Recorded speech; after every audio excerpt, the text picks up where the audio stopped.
তো আজকে আমরা করব স্কেমাপার এক্সারসাইজ 7, যেটা পেজ নাম্বার 144। তো অলরেডি আমরা লিনিয়ারলি ডিপেন্ডেন্ট ইন্ডিপেন্ডেন্টের এক্সারসাইজ করে ফেলেছি। এই 7 নম্বর এক্সারসাইজের কিছু কোশ্চেন আমরা করেছিলাম। আজকে আমরা করব বেসিস, ডাইমেনশন বা রিপ্লেসমেন্ট থিওরামের কিছু এক্সারসাইজ। ঠিক আছে, তো আমাদের ফার্স্ট যে প্রবলেমটা আছে, যেটা হচ্ছে 9 নম্বর কোশ্চেন ওই এক্সারসাইজেরই, সেটা হচ্ছে যে বলেছে এরকম, for what value of K does the set, দিয়ে দুটো অঙ্ক আছে, এটা 1 নম্বর, 2 নম্বরটাও আছে, আমি লিখিনি ওটা।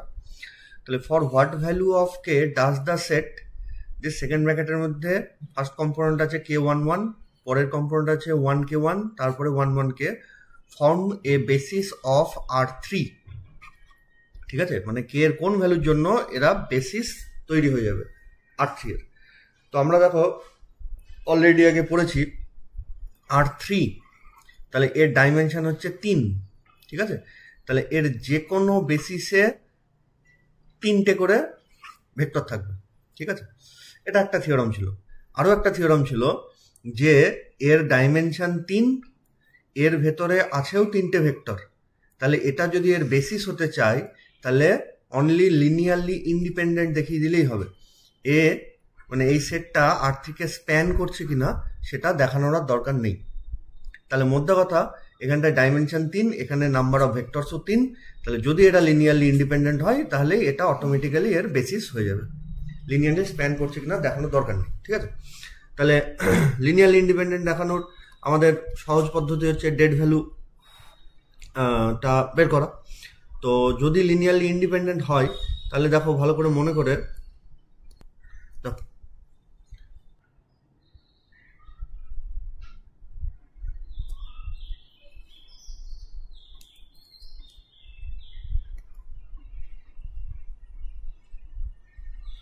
নেক্সট প্রবলেমটা আছে, সেটা হচ্ছে আমাদের 9 নম্বর প্রবলেম। সেটা হচ্ছে এরকম যে let alpha beta gamma is a basis of vector space V and C is a non zero real number. Means একদম সহজভাবে বুঝতে গেলে, ভি একটা vector space, alpha beta gamma হচ্ছে বেসিস, আর সি হচ্ছে একটা non zero scalar. Non zero scalar মানে 2, -5, 10 যদি রিয়াল ভেক্টর স্পেস হয়, এরকম টাইপের ব্যাপার। আচ্ছা, তাহলে এইটুকু পরে আমরা কি বুঝতে পারলাম, দেখো যেহেতু বেসিসে 3টে ভেক্টর আছে, means V is a vector space of dimension 3। ঠিক আছে, এবার তাহলে যদি ডাইমেনশন 3 হয়, তাহলে যে কোনো বেসিসেই, সে যেভাবেই আমি বার করি না কেন, যে কোনো বেসিসেই 3খানা করে ভেক্টর থাকা উচিত। মানে এটা তো একটা বেসিস আছে, আদার্স যে কোনো বেসিসের কথা বলছি, সেটা 3খানা করে ভেক্টর থাকবে। তো সেটাই প্রশ্ন দিয়েছে যে then prove that c alpha, c beta, c gamma is a basis of V. তাহলে আলফা বিটা গামা যদি বেসিস হয়, তাহলে এটাও একটা বেসিস। সিমিলারলি 2 নম্বর কোশ্চেন কি দিয়েছে, alpha plus c beta, beta gamma is a basis of V. আর 3 নম্বর কোশ্চেন দিয়েছে alpha plus c beta, beta plus c gamma, gamma plus c alpha is not a basis of V. ঠিক আছে, আমি 3টেই একটু একটু করে দিচ্ছি, যেহেতু একটু থিওরিটিক্যাল টাইপের কোশ্চেন। তাহলে দেখো, যদি এইটা এরকম দিত যে k11, যেটা আগে ছিল 1k1 বলতো যে এটা কি বেসিস, তাহলে তো আমি ডিটারমিনেন্ট দিয়ে বার করতাম। কিন্তু এখানে তো ভেক্টর হয়ে আছে, তাহলে এটা নিশ্চয়ই ডিটারমিনেন্ট দিয়ে বার করা যাবে না। তাহলে এটা কি করে করা যাবে, আমাদের একদম বেসিক যে ফর্মুলা, আগেও আমি বলেছি, এটা লিনিয়ারলি, আমার তো শুধু লিনিয়ারলি ইন্ডিপেন্ডেন্ট দেখালেই হবে, কারণ এর ডাইমেনশনের সাথে এর নাম্বার অফ ভেক্টরস ম্যাচ করে গেছে। তাহলে শুধু লিনিয়ারলি ইন্ডিপেন্ডেন্ট দেখাতে হবে। তাহলে লিনিয়ারলি ইন্ডিপেন্ডেন্ট দেখানোর জন্য আমাদের প্রিভিয়াস যে পদ্ধতি অ্যাপ্লাই করেছি, যে a alpha plus b beta plus c gamma equals to 0, সেখান থেকে আমি দেখাবো ABC 0। ঠিক আছে, সেটা আমরা এখন সেই পদ্ধতি অ্যাপ্লাই করবো, কারণ ডিটারমিনেন্ট পদ্ধতি এখানটায় অ্যাপ্লিকেবল হচ্ছে না। তাহলে লেট এরকম করে লিখবো পরিষ্কার, যে C1, C2, C3 আর 3 real numbers, 3 real numbers such that C1 into এর ফার্স্ট কম্পোনেন্ট হচ্ছে C আলফা, আমি 1 নম্বর অঙ্কটা করছি, এই যে first component C alpha, plus C2 into C beta plus C3 into C gamma is equals to 0। 0 means theta vector, null vector, ঠিক আছে। 0 এখানটা রিপ্রেজেন্ট করছে নাল ভেক্টরকে। This is not a 0। হ্যাঁ, এবার এখানটায় যেহেতু রিয়েল নাম্বার আছে তাই এখানটায় 0টা applicable, but this is actually a null vector. তাহলে আমাদের টার্গেট কি হবে? এখান থেকে C1 C2 C3 0 দেখানো, ঠিক আছে। তাহলে আমি ওখান থেকে সি গুলো সব কমন চলে আসছে, দেখো। তাহলে পড়ে থাকবে কি C1 alpha plus C2 beta plus C3 gamma is equals to 0। Implies theta দেখো পরিষ্কার বলেছে নন জিরো ভেক্টর, কোশ্চেনে বলেছে সি ইজ এ, এই যে এখানটা দেখো C is a non zero vector, ঠিক তো। তাহলে সি যদি নন জিরো ভেক্টর হয় তাহলে only possibility is this is equals to 0। তাহলে সেখান থেকে C1 alpha plus C2 beta plus C3 gamma this should be equals to 0। ব্র্যাকেটে আমরা লিখবো since C is not equals to 0 কথাটা লিখবো, ঠিক আছে। এইবারে দেখো, যেহেতু alpha beta gamma is a basis, কোশ্চেনের প্রথমে বলা হয়েছে alpha beta gamma is a basis, ঠিক আছে। তাহলে they should be linearly independent. তাহলে তাই যদি হয় তাহলে since alpha beta gamma is a, এক মিনিট লেখাগুলো একটু সরে সরে যাচ্ছে। তাহলে since alpha beta gamma is a basis and so they are linearly independent। তাই যদি হয় তাহলে এই এক্সপ্রেশন থেকে আমরা নিশ্চয়ই বলতে পারি যে then from above আমরা কি লিখতে পারি যে C1 is equals to C2 equals to C3 equals to 0। তাহলে তাই যদি হয় তাহলে এটাকে যদি আমি নাম্বারিং করি 1 নম্বর, so from 1 আমরা কি লিখতে পারি c alpha c beta c gamma is also linearly independent and hence it is a basis of V, ঠিক আছে। আচ্ছা, সিমিলারলি আমরা নেক্সট প্রবলেমে চলে যাই। আচ্ছা, আমাদের ওইটারই নেক্সট পার্ট যেটা ছিল, নেক্সট প্রবলেম, সেটা বলেছে এটাও বেসিস হবে দেখাতে, alpha plus c beta comma beta comma gamma. তাহলে লেখাটা আগের মতনই, আমি আর লিখছি না, শুধু অঙ্কটা করাচ্ছি যে C1 of alpha plus c beta plus C2 of beta plus C3 of gamma equals to 0। This implies alpha beta গামাকে সেপারেট করে দিই। তাহলে C1 অফ আলফা প্লাস বিটার ভ্যালু হবে, বিটার সাথে থাকবে দেখো C1 plus C2 of beta plus গামার সাথে থাকবে only C3 gamma is equals to 0। ঠিক আগের মতনই লেখা, since alpha beta gamma is a basis and so they are linearly independent, therefore এখান থেকে আমরা কি লিখবো C1 ইকুয়ালস টু 0, কমা এখান থেকে C1 plus C2 equals to 0 implies C1 এর ভ্যালু এখানটা 0 পুট করে দিলে C2 ইজ ইকুয়ালস টু 0, কমা দিয়ে লাস্টেরটা C3 ইজ ইকুয়ালস টু 0। তাহলে কি পেলাম C1 equals to 0, C2 equals to 0 and C3 equals to 0. That means this and this vector are linearly independent and hence it will form a basis. তারপরে চলে আসি 3 নম্বর প্রবলেমটাই। 3 নম্বর প্রবলেমটা বলেছে ওটা নট এ বেসিস। তা আমি একবার ভেক্টরটাকে লিখি। আচ্ছা, এখানটা আমি একটা গন্ডগোল করে ফেলেছি, সেটা হচ্ছে যে ভিডিওটা অন না করেই চালু না করে আমি লিখতে শুরু করে দিয়েছি। যাই হোক, যেটুকু লেখা হয়ে গেছে সেটুকু আমি মুখে বলে দিই। 3 নম্বর যেটা দিয়েছিল সেটা বলেছে alpha plus c beta beta plus c gamma comma gamma plus c alpha is not a basis. তার মানে দেখাতে হবে এরা লিনিয়ারলি ইন্ডিপেন্ডেন্ট নয়, তাই তো, যে সামহাউ এরা লিনিয়ারলি কোনোভাবেই এরা লিনিয়ারলি ইন্ডিপেন্ডেন্ট হতে পারছে না, সেই জন্য বেসিস নয়। তাহলে তার জন্য আমি ধরে নিয়েছি C1 ইন্টু প্রথমটা প্লাস C2 ইন্টু দ্বিতীয়টা প্লাস C3 ইন্টু তৃতীয়টা ইকুয়ালস টু 0। সেখান থেকে আমি আলফা বিটা গামা সেপারেট করে দিয়েছি। ঠিক তারপরে একই লেখা, since alpha beta gamma is a basis and hence they are linearly independent and therefore this should be equals to 0, this should be equals to 0 and this should be equals to 0। সেটা এখানটা লিখেছি। এখান থেকে আমার C1 C2 C3 value যদি 0 দেখাতে পারি তাহলে হচ্ছে ইন্ডিপেন্ডেন্ট, আর যদি 0 দেখাতে না পারি অন্য কিছু ভ্যালু এসছে তাহলে ডিপেন্ডেন্ট বা নট ইন্ডিপেন্ডেন্ট। তাহলে আমি তিনটে এক্সপ্রেশনকে লিখেছি, তিনটেকে যোগ করে দিয়েছি। তাহলে এই তিনটে যোগ হলে এখানটায় চলে আসলো C1 plus C2 plus C3। একই রকমভাবে এই তিনটেকে যোগ করব সিটাকে কমন নিয়ে, তাহলে এখানেও C1 plus C2 plus C3 common নিয়ে চলে এসছে এটা। তাহলে এদের প্রোডাক্ট যদি 0 হয় তাহলে হয় এইটা 0 নাহলে এটা 0। তাহলে so either C plus 1 is equals to 0 implies C is equals to -1। তাহলে এখান থেকে আমি C equals to -1 পেলাম। তো দেখো এখানটায় C বলেছে নন জিরো রিয়েল নাম্বার। নন জিরো রিয়েল নাম্বার মানে যে সবসময় মাইনাস হবে তার কোনো গ্যারান্টি নেই, বা অত জটিলতায় না গিয়ে আমার তো দরকার C1 C2 C3 ভ্যালু। এখান থেকে তো আমি C1 C2 C3 ভ্যালু পেলামই না, প্রথম কথা। আর তাছাড়াও আরও যদি একটু ডিপলি ভাবো, বলেছে C is non zero real number, তার মানে কি -1? এটা সবসময় পসিবল নয়, which is not always possible. পাশে আমরা লিখবো which is not always possible. আর একটা কন্ডিশন হচ্ছে পাবো or C1 plus C2 plus C3 equals to 0। Does it imply C1 C2 C3 0? এটা কি ইমপ্লাই করে তাই সবসময়? নাও করতে পারে, কারণ এটা 2, এটা -1 আর এটা -1, তাহলেও যোগ করলে 0 আসছে। তার মানে C1 C2 C3 is always 0, এটা কিন্তু আমরা পাচ্ছি না। তাহলে এখান থেকে আমরা লিখবো যে this does not always implies that C1 is equals to C2 equals to C3 equals to 0. Hence the vectors these are not linearly independent and hence not a basis of V। ঠিক আছে, আচ্ছা এরপরে আসছি আমরা next প্রবলেমে।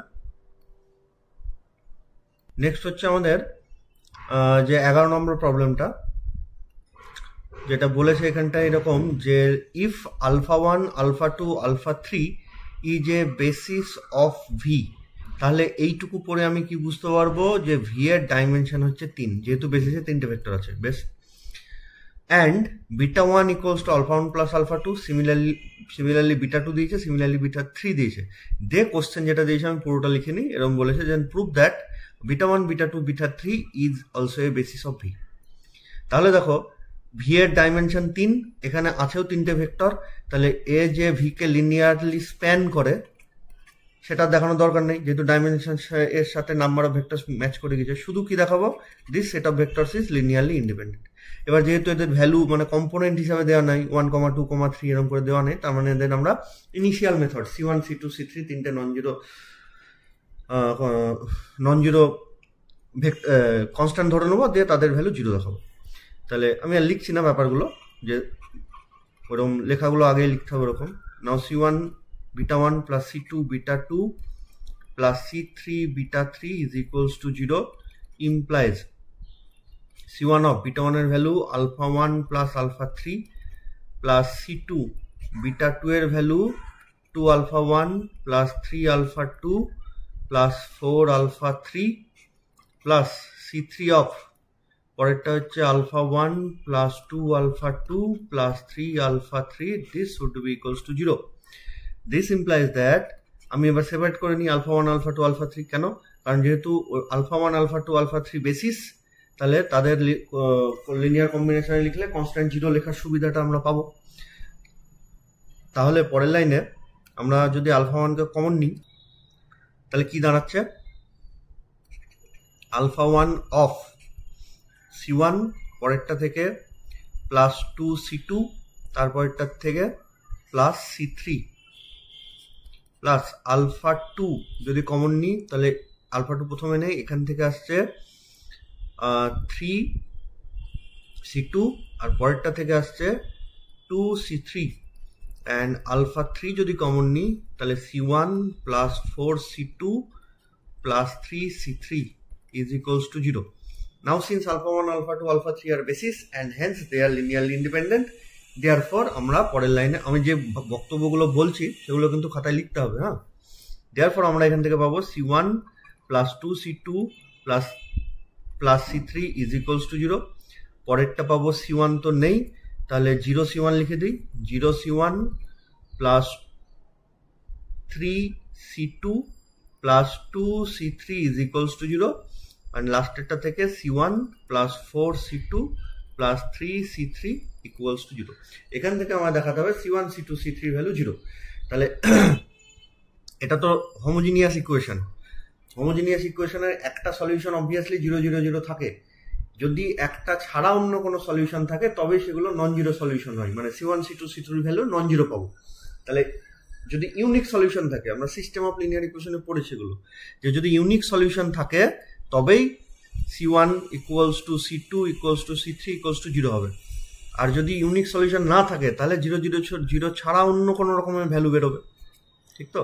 তাহলে unique solution কখন থাকে? যখন কোএফিসিয়েন্ট ডিটারমিনেন্টের ভ্যালু নন জিরো হয়, তখনই ইউনিক সলিউশন থাকে। ক্যামাস রুল বলছি আমি এটা। হ্যাঁ, তাহলে now coefficient matrix A is equals to, এর কোএফিসিয়েন্টকে এটার 1 2 1, তারপরে 0 3 2 অ্যান্ড 1 4 3।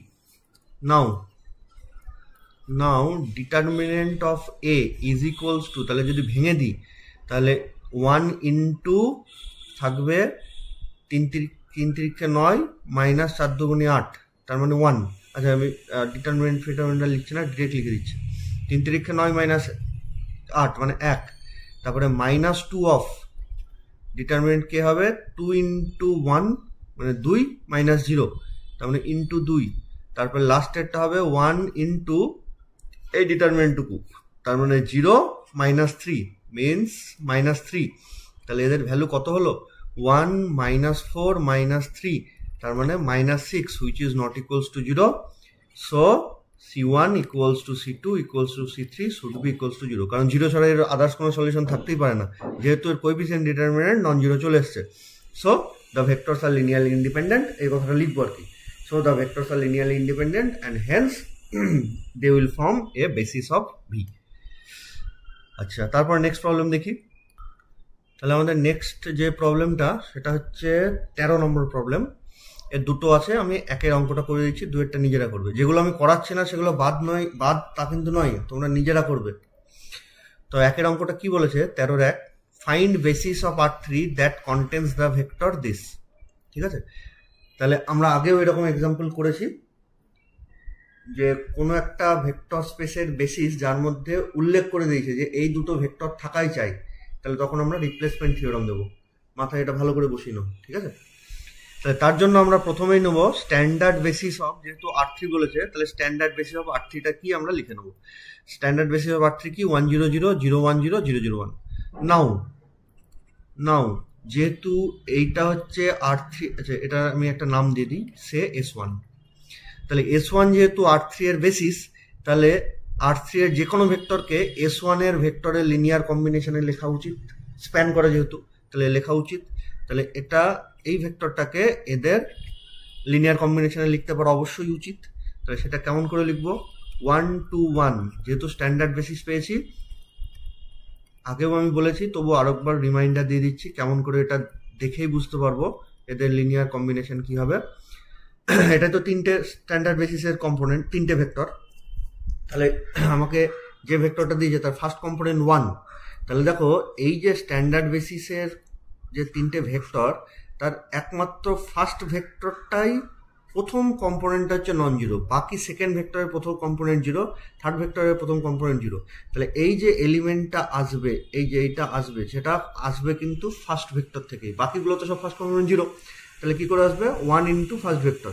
সিমিলারলি দ্বিতীয়টা সেকেন্ড কম্পোনেন্ট 2, সরি এই ভেক্টরের সেকেন্ড কম্পোনেন্ট 2, এবং এই তিনটে ভেক্টরের মধ্যে সেকেন্ড কম্পোনেন্টে নন জিরো ভেক্টর কেবলমাত্র দ্বিতীয়টারই আছে।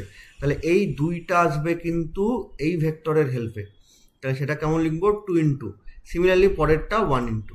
ঠিক আছে, তাহলে আমরা এই ভেক্টরটাকে লিনিয়ার কম্বিনেশনে লিখে ফেলেছি। এবার আমাদের কাজ কি ছিল? যে যার coefficient not equals to 0, non zero coefficient যার, তাকেই আমরা রিপ্লেস করে দেবো এই ভেক্টরটা দিয়ে। তাহলে ফার্স্ট ভেক্টরের কোএফিসিয়েন্ট নন জিরো, তাহলে বেসিসে এই ভেক্টরটাকে আমরা আউট করে দেবো আর ইন করাবো এই ভেক্টরটাকে। এবার তোমার মনে হয় স্যার এটারও তো কোএফিসিয়েন্ট নট ইকুয়ালস টু 0, তাহলে একেও আউট করে দিই, যে একেও ইন করিয়ে দিই। অবশ্যই সেটাও পারবে, কিন্তু অ্যাট এ টাইম একবারই আমাদের একটা ভেক্টরই রিপ্লেস হবে। তাহলে আমাদের নিউ বেসিস যেটা হবে সেটা কি হবে? আমরা লিখব তাহলে আমাদের নিউ বেসিস কি হয়ে গেল যে so new basis is S2 is equals two, হয় আমি এই ভেক্টরটাকে রিপ্লেস করব বাই দিস, বা এই ভেক্টরটাকে রিপ্লেস করব, একে রিপ্লেস করা যাবে কারণ এর নন জিরো কোএফিসিয়েন্ট আছে, একে রিপ্লেস করব, বা এরও কোএফিসিয়েন্ট নন জিরো, একেও রিপ্লেস করতে পারি। তার মানে এই নয় যে তিনটে ভেক্টরকেই এই ভেক্টর দিয়ে রিপ্লেস করে দিলাম। অ্যাট এ টাইম একটা স্টেপে এই ভেক্টর দিয়ে আমি যে কোনো একটা ভেক্টরকে রিপ্লেস করতে পারবো। কোন ভেক্টরকে রিপ্লেস করতে পারবো? যার নন জিরো কোএফিসিয়েন্ট আছে। পরিষ্কার আমি যেটা বলে দিলাম এটা মাথায় রাখবে।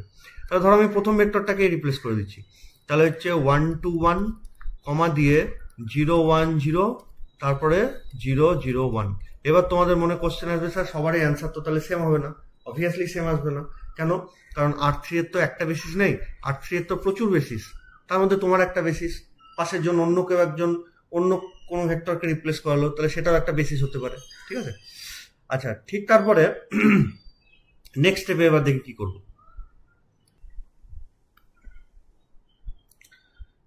তাহলে এটা যেহেতু S2টা নতুন বেসিস হয়ে গেছে, তাহলে দেখো, এবং ইন্টারেস্টিংলি S2-র মধ্যে কিন্তু অলরেডি যে দুটো ভেক্টর থাকা উচিত তার মধ্যে একটা ভেক্টর চলে এসেছে। যে আমাদের বেসিসে কোন দুটো ভেক্টর থাকা উচিত? এই দুটো, তার মধ্যে একটা ভেক্টর অলরেডি S2 এর মধ্যে চলে এসেছে, আর এইটা শুধু নিয়ে আসতে হবে। আচ্ছা, আবার সেম পদ্ধতি অ্যাপ্লাই করব। যেহেতু S2 is a basis of R3 and this is an element of R3, তাহলে এটাকেও আমরা S2 এর লিনিয়ার কম্বিনেশনে লিখতে পারবো। তাহলে আমরা লিখি এগেন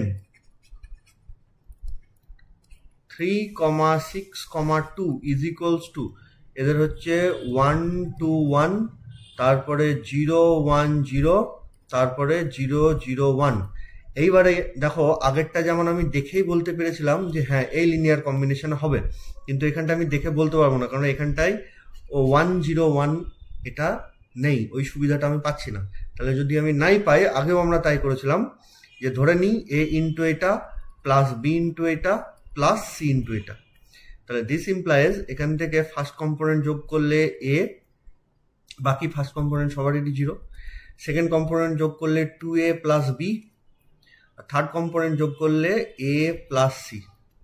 তাহলে this implies first component compare করলে a ইকুয়ালস টু 3, তারপরে কম্পেয়ার করলে 2a plus b is equals two 6, implies 2 এর যদি আমি ভ্যালু পুট করি তাহলে 3 দুগুণে 6, 6 6 কেটে গেলে b equals to 0 and a plus c is equals two 2। এর ভ্যালু যদি 2 বসিয়ে দিই তাহলে c এর ভ্যালু বেরোবে -1। তাহলে কার কার কোএফিসিয়েন্ট নট ইকুয়ালস টু 0 আসলো? একটা a নট ইকুয়ালস টু 0, একটা c নট ইকুয়ালস টু 0। তাহলে এখান থেকে আমি বুঝতে পারছি এই ভেক্টরটা কখনোই কিন্তু একে রিপ্লেস করতে পারবে না, কারণ ওই ভেক্টরের কোএফিসিয়েন্ট 0 চলে এসেছে। তাহলে কাকে কাকে রিপ্লেস করতে পারবে? This vector May replace this or may replace this. তার মধ্যে এটা আমি চাইছি ভেক্টরে থাকুক, বেসিসে থাকুক, তার মানে একে রিপ্লেস করে দেবো বাই ইউজিং দিস ভেক্টর। বুঝে গেল? So the new basis is কি হবে? 1 2 1, 0 1 0, 3 6 2। This will be the basis. তাহলে আমাদের এটাই ফাইনাল অ্যান্সার যে R3 এর বেসিস বার করো যার মধ্যে এই দুটো ভেক্টর থাকবে, দিস অ্যান্ড দিস। চলে এসছে। আচ্ছা, এবার অনেকের অ্যান্সার কিন্তু আলাদা আসতে পারে, কারণ ওই কারণে আমি একে রিপ্লেস না করে অন্য একটাকে রিপ্লেস করলাম, কেউ অন্য কোটাকে না করে অন্য আরেকটাকে করলো, সেটা হতেই পারে, কিন্তু এটাও একটা বেসিস। ঠিক আছে? আচ্ছা, নেক্সট আমাদের যে প্রবলেম আছে 14 এক্সারসাইজের, সেখানটা বলেছে find the basis of vector R4 that contains the vector. তাহলে সেম একই পদ্ধতি, শুধু 4 ডাইমেনশন চলে এসছে। সিমিলারলি 15 এগুলো কি বলেছে? Extend the set S to obtain A basis of R3।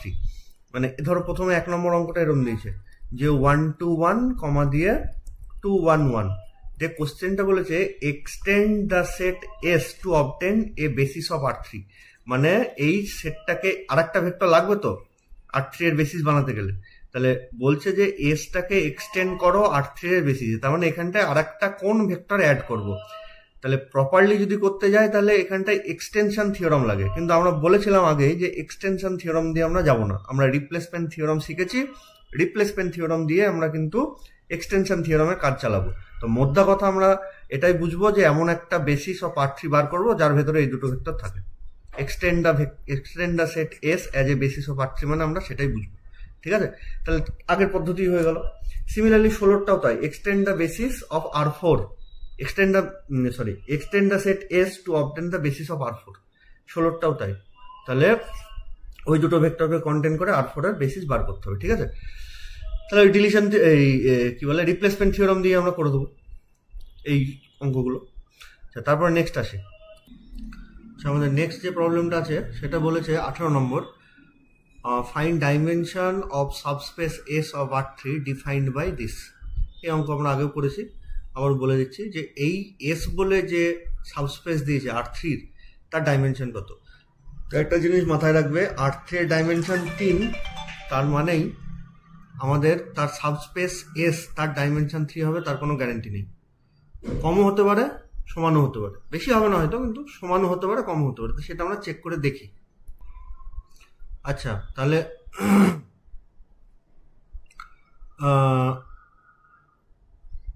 আমরা কি করব, এই যে দুটো ইকুয়েশন আছে এই দুটো ইকুয়েশনকে সলভ করব, যে এক্স ওয়াই জেড এর ভ্যালু বার করবো। এটা আমাদের আগেও তাই করেছি। তাহলে নাও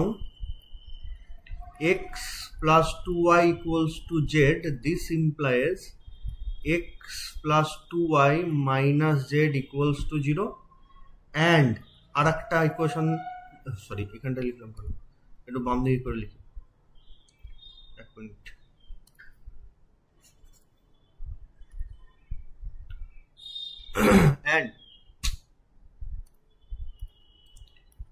and আর একটা যেটা দিয়েছে 2x plus 3z is equals to y implies 2x minus y plus 3z is equals to 0। তাহলে এবার এদের যদি আমি সলভ করি, যদি চারটে ভেরিয়েবল থাকতো তাহলে আমাদের কিন্তু ক্রস মাল্টিপ্লাই করা যেত না, কিন্তু এখানে যেহেতু 3টে ভেরিয়েবল আছে আমরা ক্রস মাল্টিপ্লাই করার সুযোগটা পাবো। ক্রস মাল্টিপ্লিকেশন মানে যেটা বজ্র গুণন z বাই, তাহলে এখানটা x বাই কি হবে 2 into 3 মানে 6 minus 1 into -1 মানে 1। সিমিলারলি y বাই কি হবে -2, this into this মানে -2 -3, আর z বাই -1 -4, ঠিক আছে? This implies x by 5 is equals to y by -5 is equals to z by -5, this equals to k। সে তাহলে এখান থেকে আমরা কি পাবো, then x equals to 5k, y equals to -5k and z equals to -5k। So any xyz can be written as 5k, -5k, -5k। তার মানে k টাকে common, শুধু k কেন 5k টাকে যদি কমন নিয়ে নিই তাহলে হয়ে যাচ্ছে দেখো 1 -1 -1। এইবারে প্রশ্ন হচ্ছে যে এর ডাইমেনশন কত। তাহলে দেখো এই এস এর যে কোনো ভেক্টর xyz কে, আচ্ছা এই 5k টাকে আমি c লিখে দিই, তাহলে 1 -1 -1। তাহলে এই আর এস এর যে কোনো ভেক্টরকে আমরা এই ভেক্টরের লিনিয়ার কম্বিনেশনে লিখতে পারছি। অ্যাকচুয়ালি কম্বিনেশনও নেই, এখানটায় আরও ছোট জিনিস হয়ে গেছে, কম্বিনেশন মানে অন্তত দুটো ভেক্টর লাগে। তাহলে এই ভেক্টরের হেল্পে লিখতে পারছি, তার মানে কি দিস ভেক্টর, তার মানে আমরা ঠিক পরের লাইনে লিখবো, so L of 1, -1, -1 will span S, মানে একটা ভেক্টরই এস কে স্প্যান করে দিচ্ছে। আচ্ছা, তাহলে হয়ে গেল। আর দেখবো এটা লিনিয়ারলি ইন্ডিপেন্ডেন্ট কিনা, তাহলেই এই ভেক্টরটা, এই সিঙ্গেল একটা ভেক্টরই এস এর বেসিস হয়ে যাবে। বেসিস হওয়ার তো সেটাই ক্রাইটেরিয়া, যে লিনিয়ারলি ইন্ডিপেন্ডেন্ট হতে হবে আর স্প্যান করতে হবে। তো স্প্যান তো অলরেডি করে ফেলেছে একটা ভেক্টর। এবার লিনিয়ারলি ইন্ডিপেন্ডেন্ট কি করে বুঝবো, দেখো এটা একটাই ভেক্টর, একটা vector is always linearly independent. তাহলে ঠিক পরের লাইনে লিখে দেবো, again clearly 1 minus 1 is linearly independent in R3.